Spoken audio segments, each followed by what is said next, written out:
Buen día para todos y para todas. Bienvenidos al Centro de Pensamiento Camilo Torres Restrepo y a la Escuela de Formación Camilista Amor Eficaz. Este 9 de abril se cumplen 77 años del asesinato del líder popular Jorge Eliezer Gaitán Ayala. El Centro de Pensamiento Camilo Torres Restrepo ha querido rendir homenaje a su vida y obra en esta sesión. También se cumplen los 100 años de su tesis de pregrado, Las ideas socialistas en Colombia, que le permitió optar por el título de abogado en la Universidad Nacional de Colombia. Haremos dos sesiones. En la primera sesión hablaremos de la vida y obra de Jorge Eliezer Gaitán Ayala como un caudillo popular y político en nuestro país en la primera mitad del siglo XX y su trascendencia como protagonista de la política, pero fundamentalmente como gestor del desarrollo de las luchas populares y políticas del lado de las clases subalternas y de los sectores más necesitados. Comencemos haciendo un poco de historia de su vida y de su desarrollo. Jorge Eliezer Gaitán Ayala nace el 23 de enero de 1903 en el barrio Las Cruces de Bogotá, que es uno de los barrios más populares de la ciudad en ese momento. Es hijo de Jorge Eliezer Gaitán Olarte, un librero, un vendedor de libros, y de Manuela Ayala de Gaitán, que es una maestra de escuela. De Manuela Ayala, Jorge Eliezer Gaitán dijo que ella había aprendido que lo imposible no es más que lo difícil visto por ojos donde no ha nacido la fe y ha muerto la esperanza.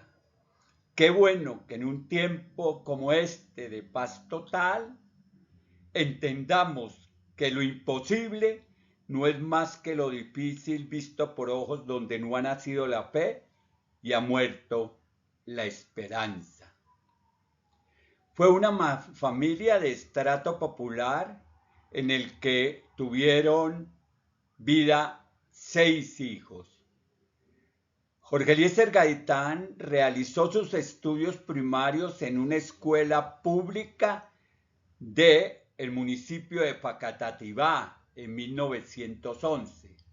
Luego desarrolló sus estudios de bachillerato en el Colegio Simón Araujo y en el Colegio Martín Restrepo Mejía. Se graduó de bachiller en el año de 1919. Ingresó a la Universidad Nacional de Colombia en 1920 a estudiar Derecho. Se graduó en la Universidad Nacional con la tesis de las ideas socialistas en Colombia. Luego viajó a Roma y estudió en la Real Universidad de Roma, donde se hizo doctor en jurisprudencia, con una tesis muy, pero muy importante, que es el criterio positivo de la premeditación. Por esta tesis le dieron el reconocimiento de Magna Cum Laude. Se casó con Amparo Jaramillo en 1936 y tuvo con ella una única hija, Gloria Gaitán Jaramillo. Sobre el proceso de formación política de Jorge Eliezer Gaitán, este se inició muy temprano. Desde la edad de muy joven fue inquieto y rebelde. Participó en las protestas contra el gobierno de Marco Fidel Suárez en 1919, protestas desarrolladas por los artesanos ante la medida del gobierno de Marco Fidel Suárez de mandar hacer los uniformes del ejército y la policía a empresas norteamericanas. Los artesanos que defendieron el derecho al trabajo y le entregaron la bandera del derecho al trabajo a la naciente clase obrera, fueron un sector popular muy importante en la segunda mitad del siglo XIX y desarrollaron muchas confrontaciones del lado de las mejores condiciones de vida para los trabajadores y para el país. Organizó e hizo parte de la Sociedad Literaria Rubén Darío. Contribuyó a la construcción del Centro Liberal Universitario.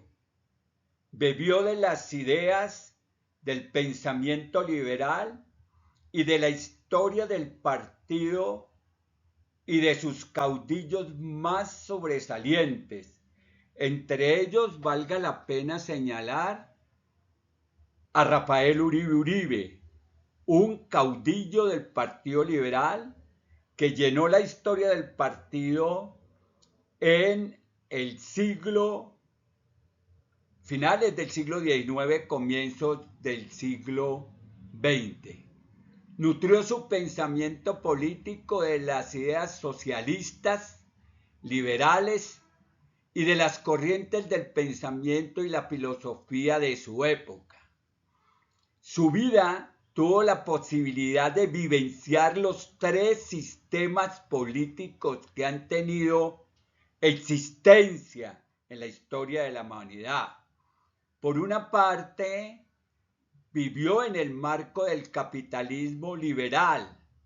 Segundo, fue conocedor de la revolución socialista de 1917 en Rusia. Y tercero, durante su permanencia en Roma, conoció las formas del funcionamiento político del corporativismo fascista. En ese sentido, se puede decir que Jorge Eliezer Gaitán fue un hombre que hizo síntesis de su tiempo. Tuvo como maestros a Alfonso Villegas Restrepo y a Enrico Ferri, que contribuyeron a afianzar el pensamiento político y jurídico. Jorge Eliezer Gaitán se desempeñó en distintos cargos públicos durante toda su vida y fue haciendo los acumulados de experiencia que le permitieron en 1945 aspirar a la presidencia de la República. Pero muy temprano fue diputado de la Asamblea de Cundinamarca en 1923 y 1924. Fue representante a la Cámara en 1928, presidente de la Cámara en 1931, fue presidente de la Dirección Nacional Liberal y fue segundo designado a la presidencia. Fue alcalde de la ciudad de Bogotá en 1936. Fue rector de la Universidad Libre entre 1936 y 1939. Y en esa universidad fue catedrático de Derecho Penal. Fue elegido magistrado de la Corte Suprema de Justicia en 1939. Fue ministro de Educación del gobierno del presidente Eduardo Santos y durante el ejercicio del cargo de ministro de Educación introdujo la mogolla escolar y el calzado escolar para los sectores populares. Se preocupó por acabar con el analfabetismo. Fue senador por el departamento de Nariño en 1942. Fue presidente del Senado en 1942. Fue ministro de Trabajo durante el segundo gobierno de Alfonso López Pumarejo entre 1943 y 1944. Fue candidato a la presidencia de la República por el liberalismo popular en confrontación al liberalismo oficialista representado por Gabriel Turbay. Fue jefe único del partido y candidato a la presidencia a partir de 1946. Durante su experiencia política en la década de los 30-40, una de las más importantes la constituye el impulso que dio a la Unión Nacional de Izquierda Revolucionaria, UNIR. Su experiencia en la defensa de la huelga de las bananeras y su juicio de responsabilidad al Estado en la masacre de Ciénaga de 1929 lo colocó en un lugar de compromiso social y popular. Contribuyó como tribuno en las jornadas de protesta contra el gobierno de Miguel Abadía Méndez en junio de 1929.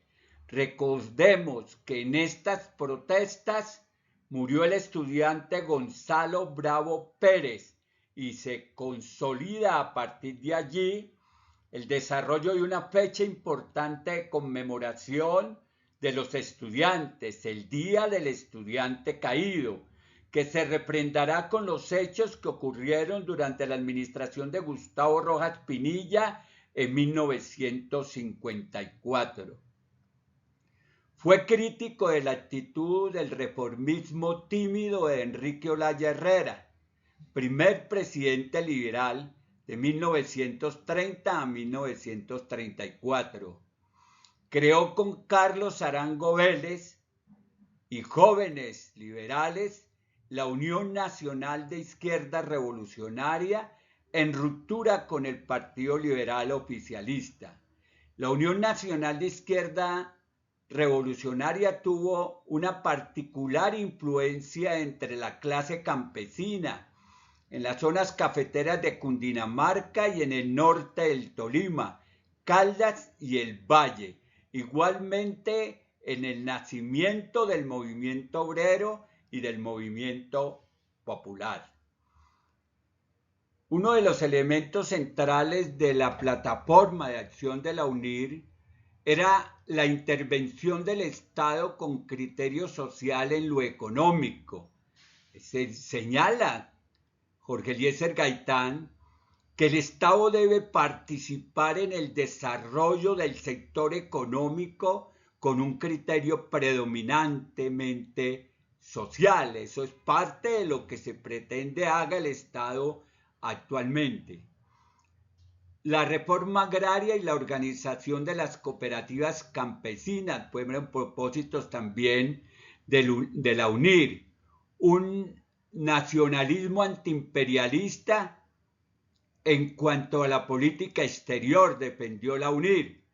La reforma constitucional para dar menos protagonismo al presidente, las reformas legislativas de tipo social, la creación de un banco de previsión social constituido por aportes obligatorios de hasta el 50% por parte del capitalismo. Fue una organización política que estuvo al margen de los partidos tradicionales liberal y conservador. Buscó el disciplinamiento de la militancia, su adscripción al partido de manera carnetizada y su organización social y política para la movilización responsable. La UNIR fue duramente reprimida en el Tolima, en la Hacienda Tolima, y en Cundinamarca, en Fusagasugá. Durante el tiempo en que Gaitán impulsó la UNIR, puso en evidencia la fragmentación del Partido Liberal en dos grandes tendencias o dos partidos liberales. La historia del Partido Liberal ha mantenido siempre dos fracciones, la oficialista y la de los revolucionarios, los reaccionarios y los progresistas. Gaitán, con otros líderes liberales, encarnó las fuerzas progresistas y populares del partido. Los oficialistas han estado atados a los intereses del ejercicio del poder público del lado de las élites económicas y de la subordinación imperialista. Han sido gestores de la violencia y propiciadores de la guerra hasta el día de hoy. Los progresistas se han colocado del lado de las reformas liberales que favorecen a los sectores populares y a los trabajadores, a la democracia amplia y contra las prácticas de violencia. La represión promovida por el liberalismo oficial, las campañas desde la prensa, el silencio cómplice y la acusación de procomunismo llevó a las filas oficialistas a Gaitán, que declaró disuelta la UNIR en mayo de 1935. Retorna al interior del partido a dar la lucha desde adentro y va a hacer grandes conquistas allí. Una de las preocupaciones centrales de Jorge Eliezer Gaitán era poder llegar a la primera magistratura para hacer los cambios y las transformaciones que requería el país. Por eso Gaitán se opone a la reelección del presidente Alfonso López Pumarejo y toma distancia del partido oficialista.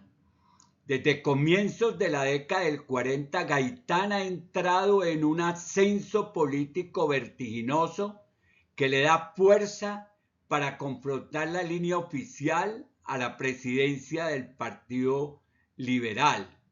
Se presenta a las elecciones de 1945 por el liberalismo popular y como contraparte al candidato socialista Gabriel Turbay.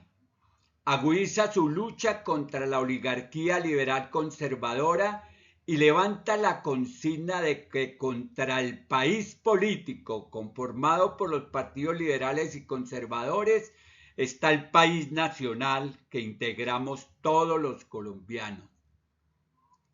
Buscó convocar la voluntad popular colocando en evidencia la realidad que padecen las huestes populares, tanto liberales como conservadoras.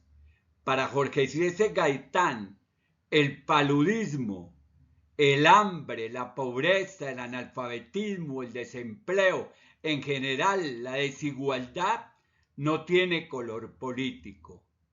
Mariano Ospina Pérez gana las elecciones del 5 de mayo de 1945 por esa fractura que se produjo del Partido Liberal. El gaitanismo tomará el poder dentro del liberalismo y Gaitán es elegido jefe único del partido. Gaitán tiene una particular forma de concebir el desarrollo del gobierno que favorezca el progreso y las transformaciones que se deben dar en el campo del desarrollo agrario y del desarrollo industrial. Por eso le presenta al país lo que se conoció como el Plan Gaitán. En 1944 da a conocer el Plan Gaitán, que será su guía política para generar el desarrollo económico del país a partir de una reforma bancaria que coloque crédito en perspectiva de fomento del desarrollo agrario e industrial. El Plan Gaitán entonces se constituye a través de 4 o 5 puntos centrales en materia crediticia. Primero, la organización del Banco de la República. Segundo, la Corporación Colombiana de Crédito, Fomento y Ahorro. Tercero, los principios normativos de la política crediticia de la corporación. Política crediticia, política de fomento, departamento de unidades agrarias, departamento de fomento industrial y departamento de provisión agrícola.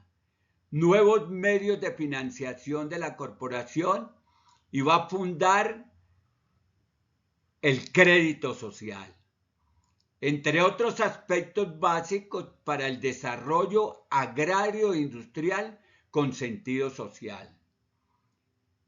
Va a levantar a partir de 1946 la consigna de por la restauración moral de la nación a la carga. Perdidas las elecciones del 46, Gaitán inicia la campaña por la reconquista del poder para las clases populares. Levanta la consigna de por la restauración moral de la nación a la carga. Sus planteamientos sociales fueron enunciados en la Convención del Teatro Colón, que se realiza el 18 de enero de 1947. Enfrenta el duro proceso de incrementación de la violencia que se está dando en el país contra el Partido Liberal y en particular contra las huestes gaitanistas. Contra la violencia institucional desarrolla la marcha del silencio y la marcha de las antorchas y proclama la oración por la paz como la oración por los humildes. En Manizales pronunció la oración por los humildes en febrero de 1948. Es excluido del desarrollo de la Conferencia Panamericana que se desarrolla en Bogotá. Desarrolla el juicio contra el teniente Cortés y sale airoso en esa defensa jurídica.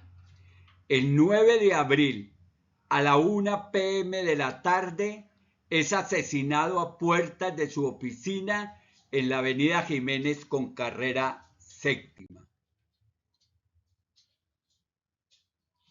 A partir de la muerte de Gaitán, se desarrolla un ciclo de violencia profundo, pero no porque se inicia ahí la violencia con la muerte de Gaitán, porque la violencia venía desarrollándose desde la década del 30.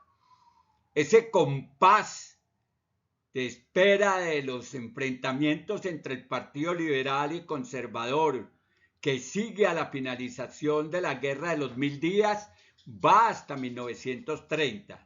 Pero cuando el Partido Liberal regresa al poder, se comienza a incrementar el ciclo de la violencia liberal conservadora. Por eso la violencia en nuestro país no se inicia con la muerte de Gaitán. Ha estado presente a todo lo largo de la historia republicana.